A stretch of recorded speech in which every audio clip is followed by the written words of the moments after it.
All of the dieting and exercising in the world is not going to enable you to reach and maintain your health and fitness goals, your ideal weight, unless and until you change your self-image.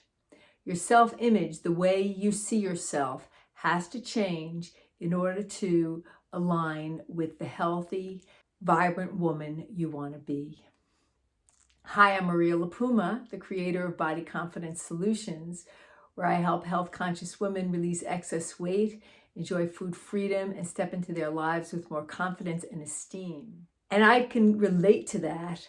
For many, many years, I saw myself as that fat little girl. I was an overweight child. By the time I was 12, I was 160 pounds. And even though about 12, 13 years old, I started dieting, losing weight, gaining weight. For years, I still saw myself as that fat little girl. And so even to the point where I was so thin that it wasn't healthy because my mind did not see it. I still considered myself fat. And so I didn't see myself as a slim, healthy, vibrant girl. And each time I would reach an ideal weight, lo and behold, I would inevitably gain it back again because I had not changed my self-image. I had not changed the way I saw myself. The extreme, this is called body dysmorphia, where we don't see who we are, how we really look. And it's prevalent in the weight loss world, particularly for those of us that have been up and down the scale. But I want to tell you that today I do live healthy, happy, and free. I have a slim body and I see myself that way. The key is to work on changing the way you see yourself. And you can absolutely do this. I'm going to give you 3 things that you could start doing today, and in the next 21 days, start to change your self-image so that reaching and maintaining your ideal weight will be possible for you. The first thing that you have to do is you have to realize what you are telling yourself. What's the story you tell yourself? Are you telling yourself losing weight is too hard? Are you telling yourself that there's something wrong with me? Are you telling yourself that food, I just have to look at food and it makes me fat? Are you telling yourself that I can't maintain my weight? The story that you tell yourself is what creates the image of yourself, how you see yourself. So notice what you're saying. Are you telling yourself I have no willpower? I can't align with healthy habits? Where are your I can't? Where are your limitations? Because again, they're only limitations because you keep telling yourself that story. You have to start believing in your possibilities. But the first step is to uncover your limiting beliefs, the way you see yourself now. Do you see yourself as a victim of your circumstances? Have all the women in your family been overweight and you think, well, this is just my destiny? Do you see yourself as someone who lacks willpower and you keep telling yourself, I don't have willpower, I can't say no to certain foods? Do you identify yourself as a compulsive eater or a sugar addict? If you keep repeating that, those are affirmations that you're saying over and over again. And as you keep repeating them, you're going to play out that story. So you want to start to look at how you identify yourself. How do you look at yourself? What is the story that you're saying to yourself? So you get a piece of paper and you write down all of your beliefs.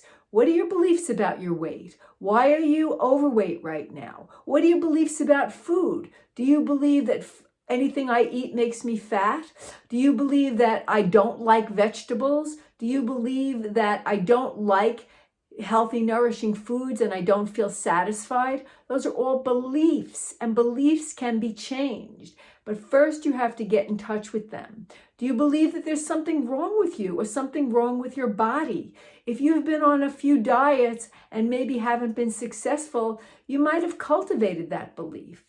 There's nothing wrong with you. It's just a belief that you've been telling yourself, a story that you've been telling yourself.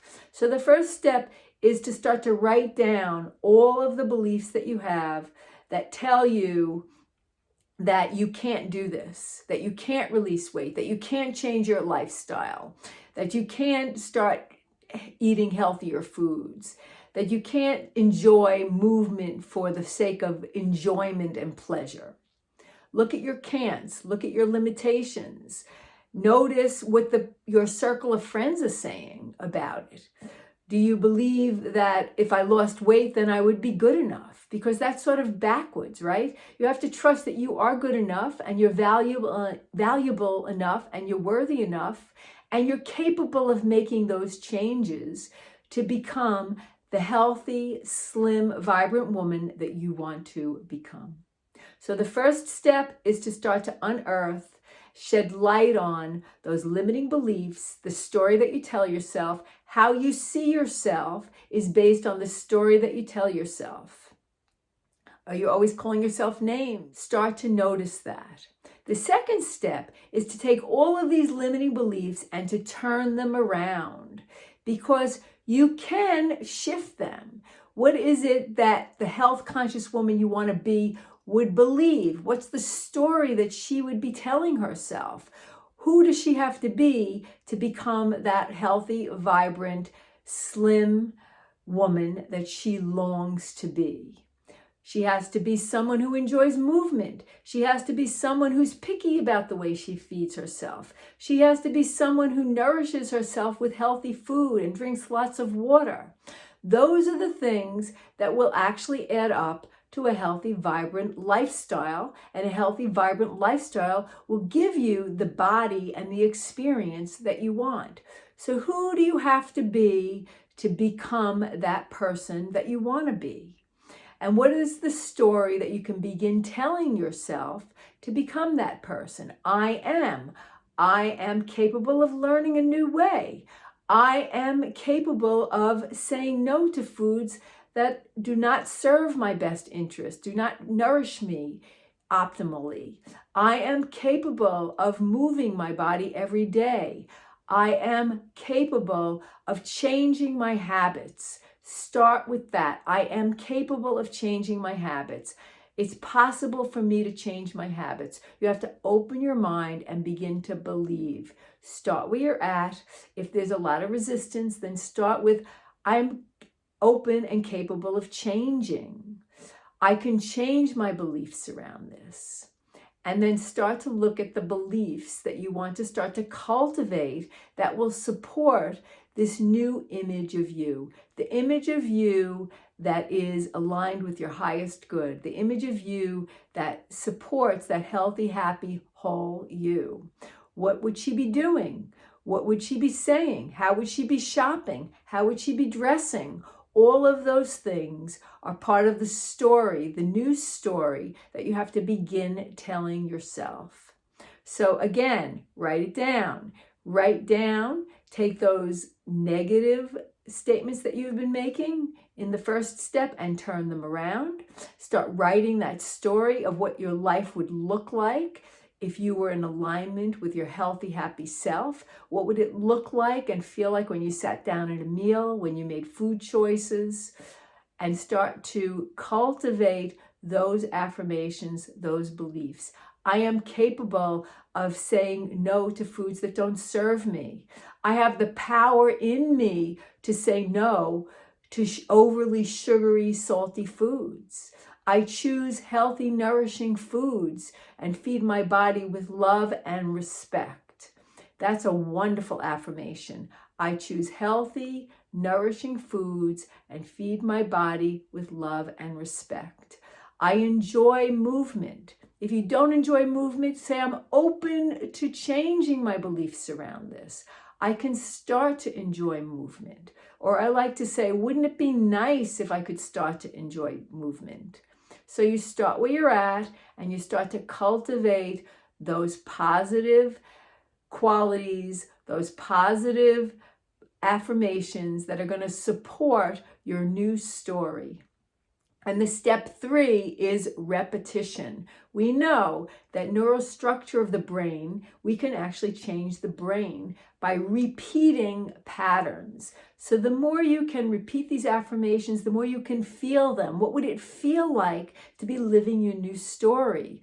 And if you can connect emotion to it, it's going to accelerate the process and you will be able to reach your goals much quicker. So spending some time every day visualizing, repetition, repeating the affirmations, first thing in the morning before you go to sleep at night, writing your new story, reading your new story, repeating your new story, seeing yourself living it out in your mind's eye, closing your eyes and saying, what would that look like and feel like to be empowered, to sit down at a meal and choose healthy, nourishing foods, to savor the good stuff, to be picky about what I put in my body. So the visualization, the repetition is an essential part of cultivating these new habits, these new patterns. And if you do this 3-step process every day for the next 21 days, you will undoubtedly begin to see changes.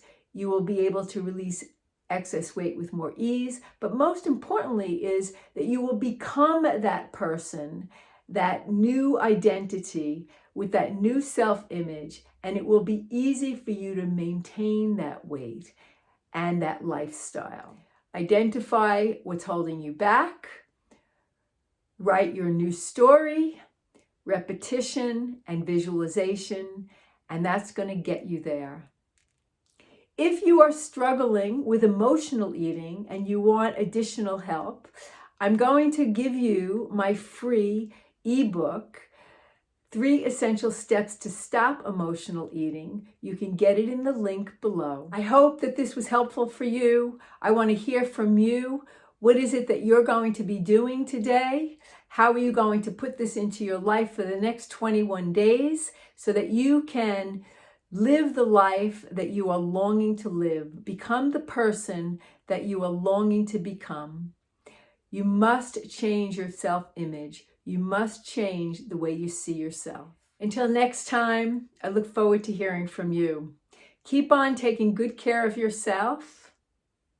Bye now.